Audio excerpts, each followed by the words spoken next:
안녕하십니까. 청소년 상담사 2급 실전 문제풀이 들어가도록 하겠습니다.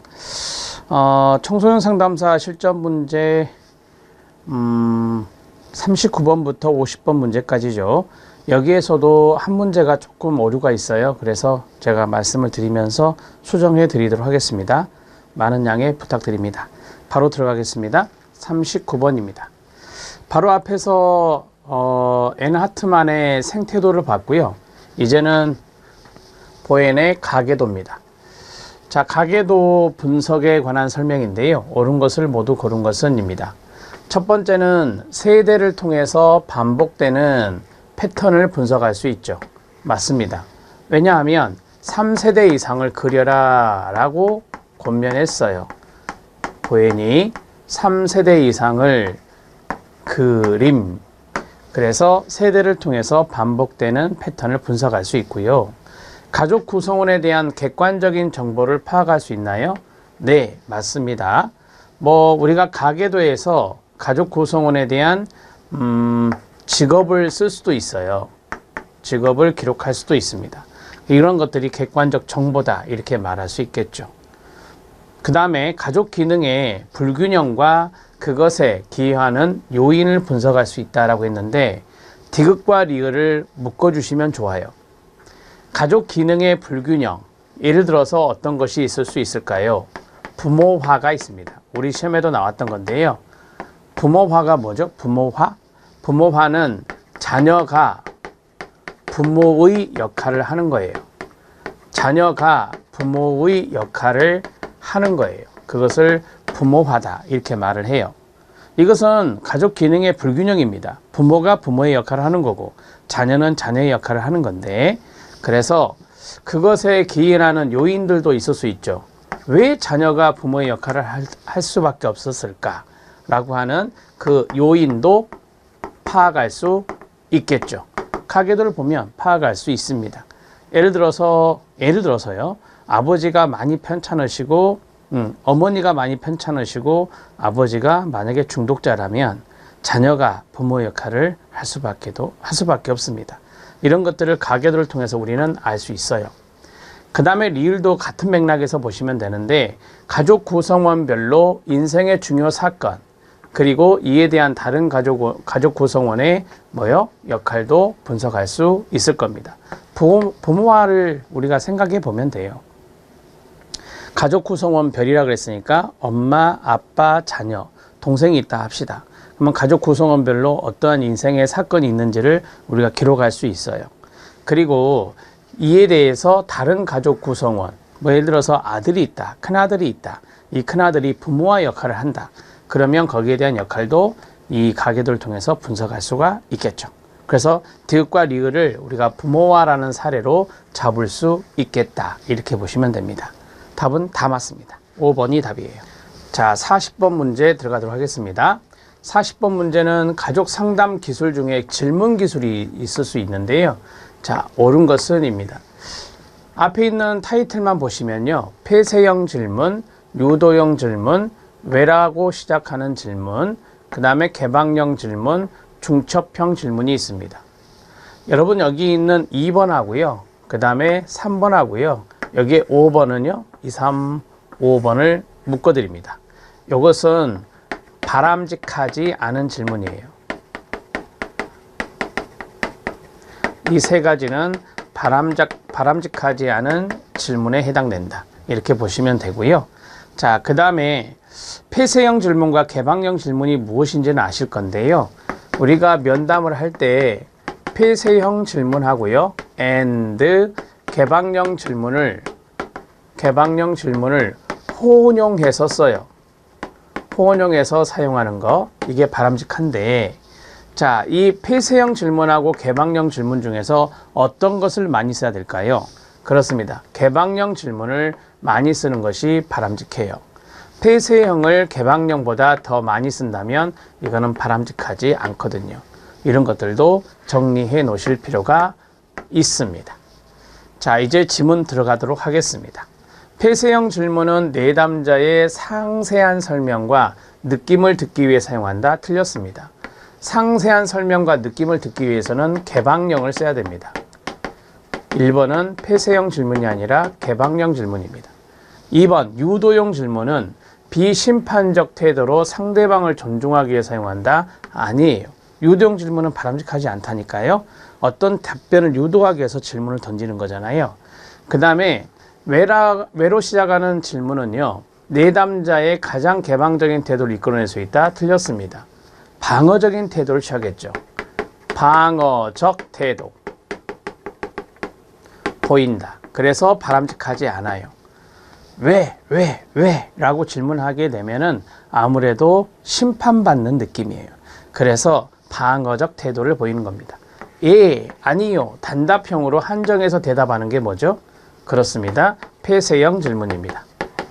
1번이 개방형 질문이라면 4번은 폐쇄형 질문이 되겠습니다. 5번이 답이라는 건데요. 5번 읽어주세요. 시작. 중첩형 질문은 내담자를 혼란스럽게 만들 수 있습니다. 그래서 바람직하지 않습니다. 중첩형 질문은 상당히 산만하게 질문을 계속해서 던지는 걸 말해요. 그래서 내담자를 혼란스럽게 만들 수 있습니다. 답은 5번입니다. 자, 41번 문제 들어갑니다. 가족 상담의 과정이 있죠. 종결 단계 과업이네요. 옳지 않은 것은 입니다. 우리가 보통 초기가 있고요. 그 다음에 중기가 있고요. 그 다음에 종결이 있습니다. 이 중기는 인터벤션, 개입이라고도 할 수 있습니다.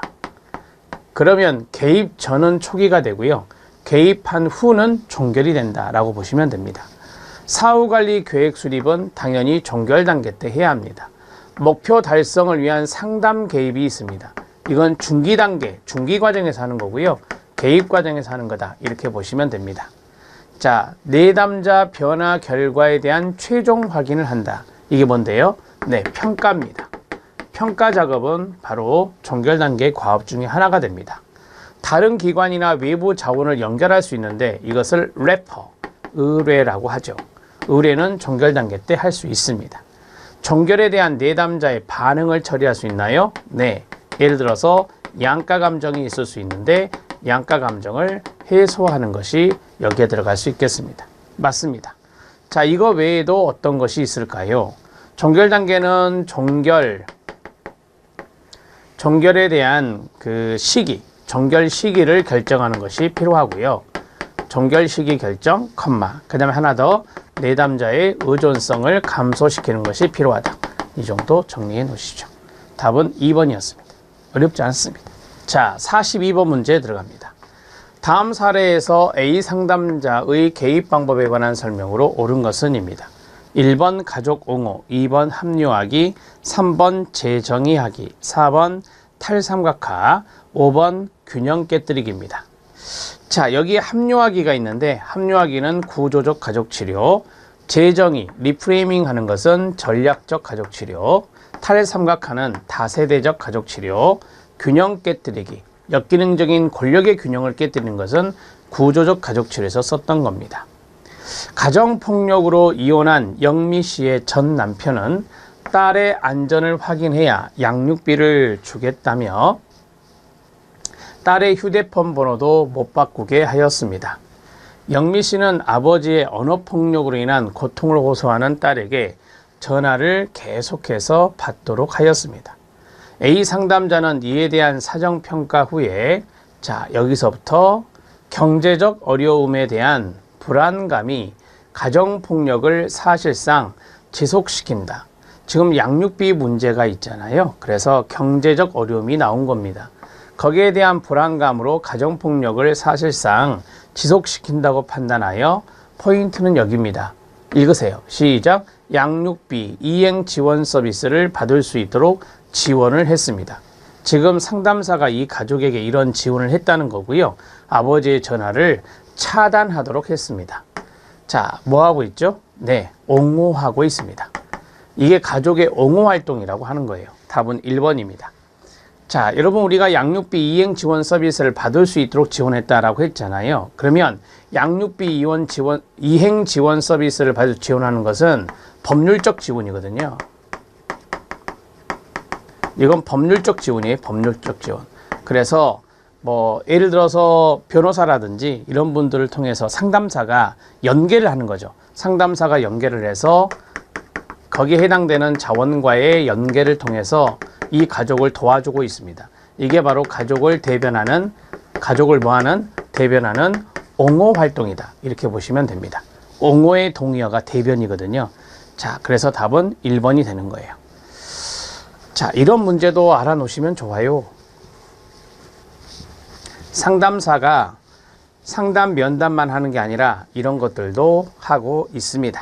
자, 43번입니다. 다음 사례에서 가족 상담자가 우선적으로 계획해야 될 내용으로 적절한 것은 입니다. 자, 이렇게 사례가 나왔고, 그 다음에 1번 치료적 삼각관계 형성하기, 그 다음 2번 가족 하위 체계 간의 경계 만들기, 그 다음에 가족의 기능적 분화 수준 향상시키기, 가족과 합류할 수 있는 방법을 탐색하기, 5번째는 역설적 개입으로 치료자의 지시에 저항하도록 하기라고 했습니다. 자, 우리가 이제 보통 삼각관계에 나오면 머레이 보웬이 이야기했던 거 생각나시죠? 보웬의 다세대 가족치료, 학자만 써드릴까요? 자, 그 다음에 하위체계 간의 경계 만들기, 미누친의 구조적 가족치료입니다. 가족의 기능적 분화 수준을 향상시키는 것도 머레이 보웬의 다세대 가족치료고요. 합류를 할 수 있는 합류기법은 미누친의 구조적 가족치료가 되겠습니다. 역설적 개입으로 치료자의 지시에 저항하도록 하는 것, 일종의 전략이다. 역설적 지시, 전략적 가족치료. 전략적 가족치료에 해일리가 있습니다. 이렇게 정리할 수 있어요. 자, 그러면 사례 보겠습니다. 앞으로 은옥 씨는 심각한 호흡기 질환을 앓고 있습니다. 28세 아들은 고교 졸업 후에 게임에만 몰두하며 집에만 있습니다. 아들은 쓰레기를 건드리지도 못하게 해서 집은 쓰레기로 넘쳐나고, 이는 은옥 씨의 건강에 치명적인 위협이 되고 있습니다. 아무래도 호흡기 질환이니까 그렇죠. 은옥 씨는 과거 자신의 잘못과 아들에 대한 죄책감을 호소하고 있는데요. 도움을 줄 수 있는 서비스를 뭐하고 있어요? 거부하고 있고, 아들에 대한 접근도 막고 있습니다. 은옥 씨가요. 자, 여러분, 이 가정에 우선적으로 계획해야 될 것은 무엇일까요? 상당히 저항하고 있죠. 그렇습니다. 서비스에 대해서 거부하고 있고요. 자, 그러면 다음 어떤 것이 필요할 것 같아요? 자, 관계 형성이 중요합니다. 힌트 드렸어요. 관계 형성을 우선 중시해야 됩니다. 관계 형성 기법을 찾으시면 된다는 건데요. 관계 형성이 중요하다. 어떤 걸까요? 합류하기입니다. 여기 보면 가족과 합류할 수 있는 방법, 이게 포인트가 되는데요. 이걸 탐색할 필요가 있어요. 이게 미누친의 합류하기 기법, 조이닝입니다. 이렇게 정리할 수 있어요. 이거는 관계 형성에 도움이 되는 것이다 라고 보시면 되거든요. 답은 4번이 됩니다. 나머지 것들은 신경 쓰지 않으셔도 됩니다. 자, 44번 문제 들어갑니다. 44번 문제는 다음 사례에서 세대 간 반복되는 문제를 해결하기에 가장 적절한 기법은 뭐냐라고 했어요. 1번 기적 질문과 촉도 질문, 지시와 역설, 문제의 내재화, 실현, 분화 촉진이 있습니다. 자, 실현은 우리가 이제 상황을 재현하는 거다라고 보시면 돼요. 상황을 재현하는 거다. 이게 바로 enactment라고 하죠. enactment 실현은 구조적 가족치료에서 썼던 겁니다. 구조적 치료에서 썼던 실현이다. 이렇게 보시면 돼요. 문제 내재화는 없고 문제 외재화가 있죠. 신경 쓰지 마시고. 자, 가장 적절한 기법은 이혼 이후에 대인 기피와 우울 증세를 보이는 내담자의 가계도를 통해 원가족을 살펴보니 이혼과 우울증이 되풀이되고 있습니다. 세대 간에 반복되고 있다는 소리죠. 내담자는 어머니와 밀착적이면서 갈등적이고 딸과 지나치게 밀착되어 있다라고 했어요. 밀착이라는 것이 여러 번 나와 있어요. 그러면 이것은 그렇습니다. 의존성이 아주 높다라고 볼 수 있어요. 정서적으로 융합되어 있다라는 거거든요. 정서적으로 융합이 되어 있다라는 하는 거예요. 그러면 반대말이 뭐죠? 자율성이잖아요. 자율성. 자, 이것을 자율성으로 쓴다면 그렇습니다. 자율성이 아주 낮은 거죠. 자율성이 아주 낮은 거다. 이렇게 보시면 돼요. 그래서 이 내담자는요, 어머니와 밀착적이고 갈등적이고 딸과도 밀착적이라서 상당히 자율성이 약해져 있다라고 말할 수 있어서 이분의 자아분화 수준은 아주 낮습니다. 자아분화 수준은 낮다 이렇게 말할 수 있어요. 그럼 어떻게 해야 될까요? 그렇습니다. 분화, 촉진이 필요합니다. 답은 5번. 자아분화 촉진을 이야기하는 거죠. 분화 촉진은 자아분화 수준을 끌어올리는 것을 이야기합니다. 그것이 필요하겠죠. 여기에서 이렇게 빠져나오셔야 돼요. 어려운 거는 아니었습니다. 답은 5번입니다. 자, 45번 문제 들어가도록 하겠습니다. 45번 문제 수정이라고 써드릴게요. 자, 문제도 수정해야 되고요. 그 다음에 정답만 수정하면 됩니다. 해설은 맞거든요. 문제와 정답을 수정하시면 되는데 이 부분이 옳지 않으로 돼 있죠. 옳은 것으로 수정해 주시면 됩니다. 자, 정답은 좀 이따가 말씀을 드리도록 하겠습니다. 자, 45번 문제는 별표를 쳐주시고요. 전략적 가족 상담에 관한 것입니다. 앞에 밀란 모델이 있습니다. 2번 헤일리가 있습니다. 3번 패터슨이 있는데 이건 틀렸습니다. 패터슨은 전략적 가족 상담과 상관이 없기 때문에 틀렸다라고 말할 수 있어요. 자, 패터슨은 인지행동 가족치료학자입니다. 인지행동 가족치료학자입니다. 그래서 패터슨은 인지행동 이렇게 정리해 놓으시면 돼요. 자, 그 다음에 MRI 모델 전략적 가족치료입니다. 그 다음에 여기 파라졸리 보이시나요? 파라졸리. 이 파라졸리가 바로 그렇습니다. 밀란 모델의 학자입니다. 파라졸리가 밀란 모델의 학자다. 이렇게 보시면 돼요. 이탈리아 밀라노 학파의 밀란 모델입니다. 자, 제가 앞에서 이런 말씀 드렸죠. 모델의 키워드를 알면 도움이 됩니다. 라고 말씀을 드렸는데 그렇게 한번 풀어보도록 하겠습니다. 자, 고된 체험하기 위장 기법이 있는데요. 역설적이란 말도 포인트가 됩니다. 고된 체험의 동그라미 1, 위장 기법의 동그라미 2, 역설적 방법을 활용한다. 그것을 활용했던 분은 헤일리입니다. 그래서 밀란 모델이 아닌 거예요. 헤일리 모델 이렇게 쓰면 되겠죠. 자, 그 다음에 두 번째, 가족 치료 모델은 게임 규칙이 나옵니다. 게임 규칙에 초점을 두고 순환 질문을 사용했다. 자, 이것은 그렇습니다. 밀란 학파의 모델이에요. 밀란 모델과 연관성이 있습니다. 밀란 모델에서 가족의 규칙, 그 다음에 가족 게임이란 것도 있어요. 그 다음에 순환, 이런 것들이 바로 헤일리가 아니라 밀란 모델에서 강조했던 것입니다. 자, 그 다음 세 번째, 대상관계가 나왔네. 대상관계 패턴을 평가하고 대인관계, 역동 분석을 중요하게 다룬다. 이것은 대상관계 가족치료입니다. 이것은 대상관계 가족치료입니다. 이렇게 정리하시면 돼요. 대상관계 가족치료의 말러, 클레인, 코앗, 이런 학자들이 대표적인 학자죠. 개인과 개인 간의 상호작용, 대상관계가 그런 거 아닙니까?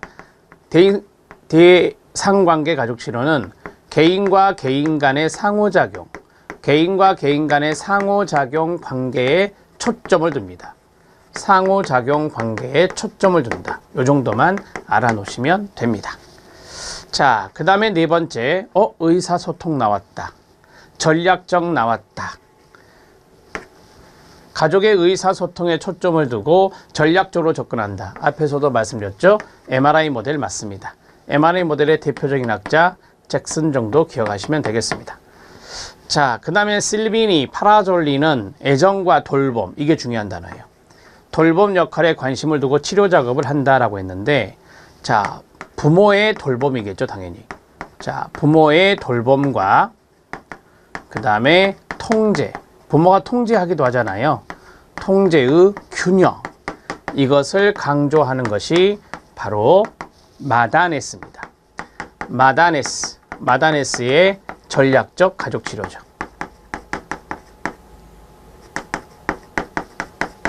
이렇게 정리하시면 돼요. 그래서 마다네스는 돌봄이란 단어가 중요한 단어가 되는 거구나, 이렇게 정리를 해 놓으시죠. 자, 오답 노트 하겠습니다. 1번은 헤일리입니다.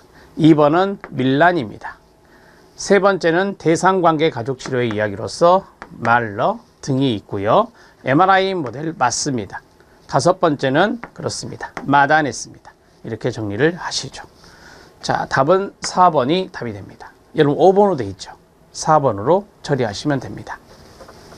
자, 46번 문제 들어갑니다. 46번 문제는 제가 해설을 잠깐 보도록 하겠습니다. 이야기 치료의 내용인데, 이야기 치료의 기본 전제가 있습니다. 이야기 치료의 기본 전제 해설에 보시면 이게 최근에 시험에 출제가 된 거예요. 그래서 제가 이 문제를 출제했는데 심화학습에 7가지 원칙이 있거든요. 자, 이야기 치료의 기본 전제. 이야기 치료의 대표적인 학자는 화이트입니다. 자, 옳지 않은 것은 이다. 인간은 능동적인 행위자라고 합니다. 맞고요. 개인의 정체성이 있고 문제, 증상은 밀접하게 관련된 게 아니라, 제가 그랬죠. 문제를 이야기하는 것이지 사람에 대해서 이야기하는 것은 아니다. 이야기 치료는. 그래서 이것은 분리되어 있다라고 해야 돼요. 분리됨이라고 쓰겠습니다. 개인의 정체성과 문제는 분리된다. 삶은 다양한 목적을 가진 복합적인 이야기라고 할 수 있어요. 인간은 자신의 경험을 특정한 방식으로 해석을 하고 의미를 부여한다고 합니다. 그래서 그 자신의 삶의 경험을 이야기하도록 하는 것이 이야기 치료입니다. 인간의 정체성은 사회적 산물이라고 봅니다. 자, 답은 2번입니다. 개인의 정체성과 문제, 개인의 정체성과 증상은 별개의 것이다. 별개의 것이다. 그 말은 분리되어 있다라고 하는 겁니다. 이렇게 정리를 하시면 되겠습니다. 자, 해설을 잠깐 보도록 하겠습니다. 심화학습입니다. 이야기 치료의 기본 전제 7가지 원칙인데요. 인간은 능동적 행위자이다. 자신의 경험을 만들어내는 존재고 해석하는 능동적 존재라고 이야기하는 것입니다. 이야기는 삶을 반영하는 매체이자 도구라고 봅니다. 두 번째입니다. 이야기는 개인의 삶을 반영하는 도구이자 개인의 삶 자체를 만들어내고 나아가 개인의 정체성을 만들어내는 도구가 됩니다. 특정한 사건을 이야기할 때 시간 순서에 따라 특정한 주제를 염두에 두고 줄거리를 만들고 이야기를 하는 과정에서 삶의 경험을 해석하거나 나름의 의미를 붙이면서 우리 삶을 그려내게 되며 또 그렇게 그려진 삶이 내가 됩니다. 경험은 사회문화적 산물이다. 5번에 있었죠? 경험은 사회문화적 산물이다. 4번하고 연결돼요. 인간의 정체성도 사회적 산물이 되는데 개인이 3번 들어갑니다. 개인이 자신의 경험에 부여하는 의미는 특정한 역사, 문화적 맥락에 영향을 받을 수밖에 없습니다. 그래서 우리가 삶의 경험을 하는 것은 다 사회문화적인 생활이잖아요. 그래서 사회문화적 산물이라 말할 수 있고요. 인간의 정체성도 그렇습니다. 인간의 정체성은 사회적으로 구성되는데 개인의 정체성은 타인과의 상호작용 속에서 만들어집니다. 또다시 만들어지는 과정을 반복하게 되죠. 이 타인의 가족원도 있습니다. 다른 사람이 어떻게 보는가, 타인의 인정을 받는 과정을 통해 온전히 자신의 것이 되는 겁니다. 그래서 개인의 정체성이 형성되는 것이죠.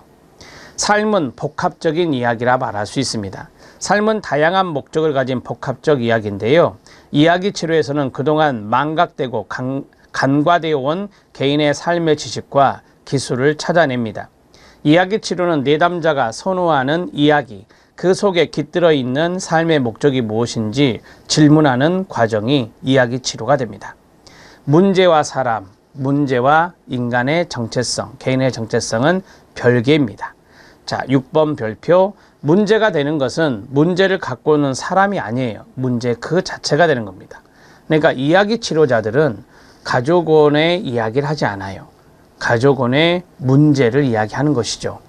자, 사람을 문제시하는 것은 문제의 소재를 개인의 내면이나 개인의 정체성에서 찾는 실천 방식에서 비롯되는 겁니다. 그래서 사람을 문제시하지 않습니다. 이야기 치료는 그 사람의, 쉽게 말하면 이거죠. 사람은 공격하지 않는다. 아들이 가출했을 때 아들을 공격하지 않는 거예요. 가출에 대해서만 이야기하는 겁니다. 자, 그 다음에 지향 상태는 인간 삶의 방향이 됩니다. 개인이 자신의 삶에서 지향하는 바는 그의 의도, 목적, 희망, 가치, 꿈, 헌신의 대상을 살펴봄으로써 알 수가 있습니다. 이 정도는 읽어드릴 필요가 있어서 말씀을 드렸습니다. 타이틀 위주로 알아놓으세요. 시험은 그렇게 출제되고 있습니다. 이런 식으로요. 답은 2번입니다. 자, 이야기 치료 문제가 반드시 출제되기 때문에 여러모로 알아두시고 기출문제도 잘 분석해 주세요. 47번 문제 들어갑니다. 다음에 해당되는 개념 문제인데 어려운 건 아닙니다. 한 체계에서 일부가 변화되면 그 변화가 체계 나머지 부분들의 변화를 초래한다. 순환적 인과성이라고 배웠는데요. 순환적 인과성을 찾아보세요. 순환적 인과성 없습니다. 그럼 뭐죠? 네, 동의어, 호혜성, 레시프로시티 2번.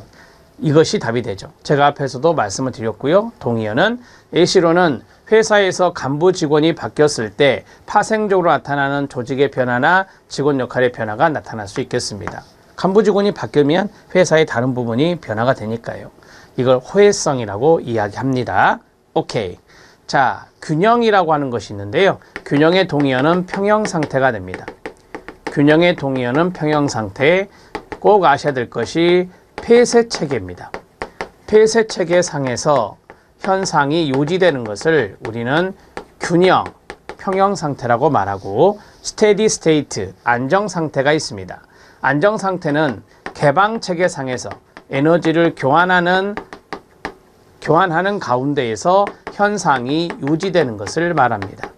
이 두 가지 헷갈리지 않으시면 되는데 암기법은 안개입니다. 안정상태, 개방체계 이렇게 외우시면 됩니다. 항상성은 말씀드렸고요. 적합성이 나왔네요. 우리가 이제 적합성은 개인이 환경에 적합해야 적응을 할 수 있을 거 아닙니까? 그렇죠. 네, 환경에 부합되는 정도를 말합니다. 개인이 환경에 부합되는 정도. 개인이 환경에 부합되는 정도를 우리는 적합성이다. 이렇게 말할 수 있겠습니다. 이 정도만 정리하시죠. 답은 2번입니다. 자, 48번 문제 들어갑니다. 가족에 대한 체계론적 관점이 나왔는데요. 체계론적 관점은 아시죠? 초기 가족 치료의 관점입니다. 초기 가족 치료의 관점입니다. 이렇게 정리할 수 있고요. 옳지 않은 것은 입니다. 자, 체계니까 하위 체계, 상위 체계 이런 거 나와야 되겠죠. 그 다음에 가족 규칙이라든지 항상성, 그 다음에 하위 체계 경계 이런 것들이 나와야 됩니다. 그리고 순환적 인과성이라고 하는 거. 마지막에 보니까 가족 구성원의 인식이 나왔고 언어 체계로 표현이 나왔습니다. 스스로 문제 해결의 단서를 찾도록 한다라고 했어요. 여러분 여기 5번은 어떤 것 같아요? 네, 사회구성주의입니다. 5번은 사회구성주의가 돼요. 이 녀석은 사회구성주의 관점으로서 후기 가족 치료입니다. 후기 가족 치료가 사회구성주의 관점을 갖고 있거든요. 이렇게 정리를 하시면 돼요. 지금 제가 얼추 문제 지문을 읽어가지 않고 키워드에 밑줄을 쳤거든요. 하위 체계, 상위 체계, 가족 규칙, 항상성, 하위 체계, 경계, 순환적 인과성은 다 체계론적 관점에서 나오는 개념들이에요. 이런 것들을 좀 이렇게 문제를 읽을 때 좀 센스 있게 보시는 것이 필요합니다. 가족은 하위 체계면서 상위 체계가 될 수 있습니다. 우리가 이제 뭐 이런 것을 한번 생각해 볼 수 있는데요.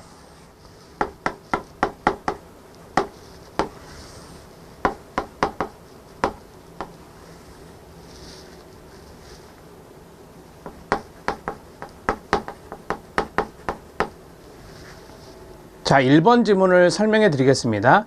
1번 지문은 가족은 자, 사회의 하위 체계죠. 그리고 이 하위 체계를 쌓고 있는 뭐예요? 상위 체계가 됩니다. 자, 이걸 혼론이라고 하죠. 혼론입니다. 홀론이라 한다. 이렇게 보시면 돼요. 아, 가족은 하위 체계이면서 상위 체계이다. 이게 바로 홀론의 개념이구나. 그 다음에 2번. 가족 규칙은 항상성에 영향을 미치게 됩니다. 맞죠? 여러분들 가족에도 규칙이 있죠? 그 규칙은 유지되는 경향이 많죠? 네, 항상성이라 볼 수 있습니다. 가족 내 하위 체계의 경계 유형이 있는데요. 이 투가성이라는 것이 있어요. 투가성에 따라서 나뉠 수 있습니다. 경계 유형이. 아주 쉽게 설명을 해드리면 투가가 되지 않는 무투가성이 있습니다. 완전히 투가되는 완전 투가성이 있습니다. 절반만 투가되는 반투가성이 있습니다. 이 반은 반반자예요. 이렇게 볼 수 있는데, 자, 이 세 가지가 있어요. 세 가지. 자, 예를 들어서 제가 아들하고 밀착되지 않습니다. 아들하고 관심이 없어요. 예를 들어서. 그럼 이건 투가가 안 된 거예요. 그래서 이것은 분리된 경계가 돼요. 그 다음에 완전 투가는 뭐냐면 완전히 탁 붙어 있는 거예요. 완전히 붙어 있어요. 그게 이 완전 투가성인데 이게 밀착이 돼요. 그럼 반투가는 뭐냐면 자율성도 줬다가 친밀한 거죠. 자율성도 줬다가 친밀한 거죠. 이런 게 반투가성이에요. 이게 가장 기능적이죠. 이게 가장 기능적이고 이것을 우리가 뭐라고 해요? 명확한 경계, 분명한 경계라고 하죠. 그래서 반투가성 경계가 기능적인 겁니다.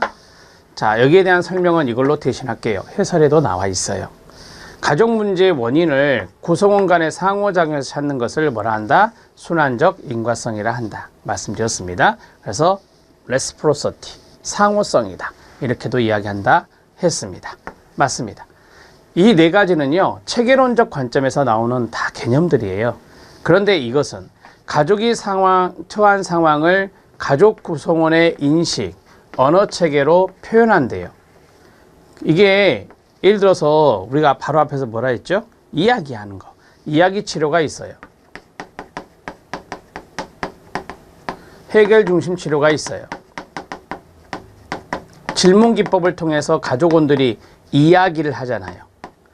해결 중심 치료가 있어요. 이야기 치료, 해결 중심 치료. 이런 것들이 다 뭐예요? 네, 후기 가족 치료거든요. 이런 것은 후기 가족 치료에 들어가요. 자, 언어 체계로 표현하면서 가족원 스스로 문제결의 단서를 찾도록 하는 겁니다. 그러니까 객관적인 것을 강조하는 것은 체계론적이고요. 주관적인 것을 강조하는 것은 후기 가족 치료예요. 사회 구성주의 관점은 주관적 관점을 중시해요. 가족원의 주관적 관점을 중시한다. 이런 것도 알아놓으시면 됩니다. 이론할 때 다 말씀드렸습니다. 자, 답은 5번이 답이 됩니다. 자, 두 문제 남았습니다. 49번은 1인 가구 급증하고 있는 1인 가구의 가족 사정에 대한 겁니다. 옳은 것을 모두 고른 것은인데요. 자, 원가족 생활 주기 파악할 필요 있나요? 네, 맞습니다. 원가족은 부모님을 말하는 거예요. 원가족은. 자, 예를 들어서 아들이 한 명 있다. 그래서 아들이 한 명 있는데 나가서 살아요. 그럼 1인 가구가 됩니다. 자, 그럼 부모님이 계실 거 아니에요. 그러면 원가족의 생활 주기를 알 필요가 있어요. 원가족이 예를 들어서 중년기 가족에 해당될겠죠. 중년기 가족에 들어갈 것 같아요. 제 생각에. 그러면은 이 중년기 가족의 그 부모님들의 생활 주기를 파악할 필요가 있고요. 그 다음에 원가족의 스트레스와 레질리언스를 탐색할 필요가 있습니다. 또 원가족 이야기가 나왔습니다. 쉽게 말씀드리면 부모님의 스트레스가 있을 것이고, 자, 이 레질리언스는 탄력성이라고 그래요. 레질리언스는 탄력성인데 위기에의 도전을 말합니다. 위기에의 도전의식, 이런 것을 탄력성이라 할 수 있죠. 스트레스와 반대라고 보시면 돼요. 그래서 스트레스가 뭐고 거기에 대한 탄력성, 이것은 어느 정도인가 탐색할 필요가 있고요. 구조적 관점에서 미분화된 경계를 파악할 필요가 있나요? 네, 맞습니다. 우리가 이제 1인 가구에서 미분화된 경계, 경계적인 측면은 구조적인 측면이라고 말할 수 있잖아요. 그래서 이런 부분들을 파악할 필요가 있다. 우리가 1인 가족이지만 부모와 밀착되어 있는지, 부모가 무관심하고 있는지, 어느 정도의 자율성과 친밀성을 가지고 있는지, 그런 것들을 파악할 필요가 있습니다. 역사적 관점으로서는 과거 관계의 잔재를 확인할 필요가 있는데, 미해결된 과거 관계의 잔재, 이런 것들이죠. 자, 그래서 예를 들어서 부모님과의 관계가 너무 과거에 안 좋아서 그냥 나올 수도 있잖아요. 나와서 1인 가구 될 수 있는 거거든요. 그래서 역사적인 관점에서, 이제까지 지내온 관점에서 아직까지 해결하지 못한 과거의 관계의 잔재가 있는지 그걸 확인할 필요가 있겠습니다. 답은 5번이에요. 이것은 외우려고 하지 마시고 하나하나 생각해 보시면 됩니다. 어려운 건 아니었어요. 1인 가구가 많아지기 때문에 1인 가구에 대한 이런 가족 사정에 대한 문제가 출제될 수 있습니다. 마지막 50번 문제입니다. 어렵지 않습니다. 사회 변화에 따라 달라지는 가족을 이야기하고 있는데요. 옳지 않은 것은 입니다. 자, 우리 가족은 이슈가 저출산 고령화와 연관성이 있어요. 우리나라가 아주 심각하죠. 초저출생 국가입니다. 가족의 형태가 다양해지고 있나요? 네, 맞습니다. 바로 앞에서 말씀드렸던 1인 가구도 여기에 들어갈 수 있습니다. 저출산 시대에는 무자녀 부부가 증가하고요.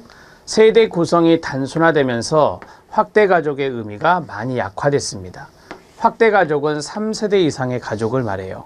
3세대 이상 가족이 많이 줄어들고 있죠. 그 다음에 단독으로 생계를 유지하는 경우, 이게 뭔지 아세요? 이게 1인 가구죠. 이게 1인 가구잖아요. 이것이 범위에 속하지 않는 게 아니라 가구 범위에 들어가죠. 독거어르신 생각해 보세요. 독거어르신도 1인 가구고 가구의 유형에 들어갑니다. 자, 양육이나 보호나 교육이나 부양 등에서 사회 이슈가 발생하나요? 네, 맞습니다. 그 대표적인 것이 일가정 양립이죠. 일가정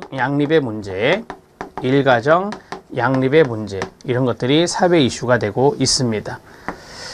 자녀를 양육하고 노부모를 부양해야 되는데 일은 해야 되고, 그런 것들이 바로 일가정 양립이 잘 안 됐을 때 그 가정이 상당히 힘들어지는 거예요. 이러면서 사회 이슈가 되는 겁니다. 그래서 저출산 고령화의 이슈도 있지만 일가정 양립의 문제도 사회 이슈가 되겠습니다. 자, 여기서 옳지 않은 것은 4번이다. 이렇게 정리할 수 있어요. 자, 뒷부분의 문제, 여러분들이 좀 쉬운 문제도 있었지만 여러 가지 모델의 사례, 그리고 그 모델의 각각에 대해서 키워드를 잡는 오지선다형에 5개 쑥쑥쑥 들어가 있는 거, 이런 패턴의 문제가 잘 출제되고 있기 때문에 그런 연습을 많이 해 주시기 바랍니다. 자, 열심히 하셔서 꼭 합격하세요. 수고하셨습니다.